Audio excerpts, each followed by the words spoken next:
नाग दिन प्रतिदिन बढ़ रहा है। अपने यहाँ पास में बागेश्वर, यहाँ पर जागेश्वर नाथ है, कौन से जागेश्वर है बांदकपुर में, जागेश्वर नाथ जी हैं, तो वो भी दिन प्रतिदिन बढ़ रहे हैं। वहां जाके दर्शन किया तो पुजारी जी ने बताया था कि जो चांदी की जलेरी बना देते हैं ना, तो वो हर साल फट जाती है, क्योंकि शिव जी का आकार बढ़ता है तो अपने आप वो फट जाते हैं। एक समय ऐसा था, छोटे थे, अब भुजाओं में नहीं आते हैं। लेकिन ये हमारा दुर्भाग्य है कि ऐसे जागृत देवता का भी हम लोग, वहां भी हम नहीं डरते हैं। आज उस मंदिर के लोगों को कितना संघर्ष करना पड़ रहा है।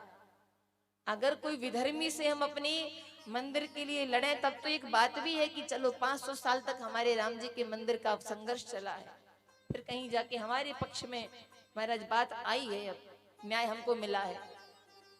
लेकिन अपने ही लोगों से अपने ही मंदिर को छुड़ाना पड़े, ये जरा मुश्किल हो जाता है। और अपने ही लोगों को समझना चाहिए, ये तीर्थ है, ये मंदिर है, ये हमारा ही काम है, हमको इनको बढ़ाना है, हमको ही सेवा करनी है।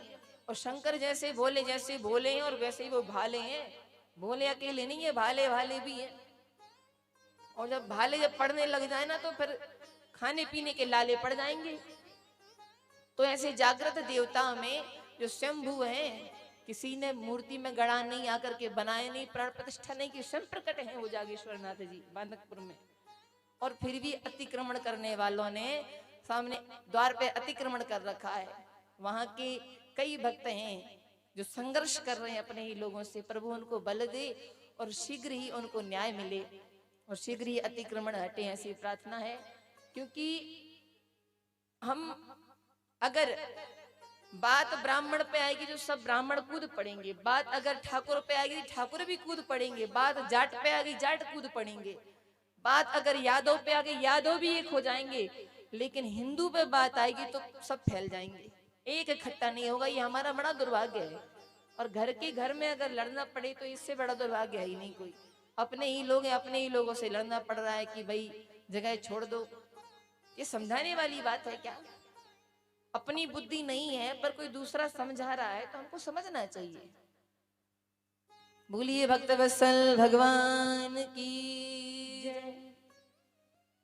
इस प्रकार से यहाँ पर प्रभु ने कालिये का उद्धार किया है। महाराज यहाँ पर कालिया नाग अपनी पत्नियों को लेकर के रमणद्वीप में वापस चला जाता है। यहाँ जिस समय श्री कृष्ण गौचारण के लिए जाते हैं तो दो दो गोपियां बैठ करके श्री कृष्ण के उस रूप स्वरूप की चर्चा करते हैं आपस में। आगे महाराज यहाँ पर गोपियां श्री कृष्ण को पति रूप में पाने के लिए कार्तिक मास में स्नान कर रही हैं। महाराज ब्रह्म मुहूर्त में उठ जाती हैं और उठ करके यमुना जी में स्नान करने के लिए जाती हैं। वो कुमारी कन्याएं महाराज 6 से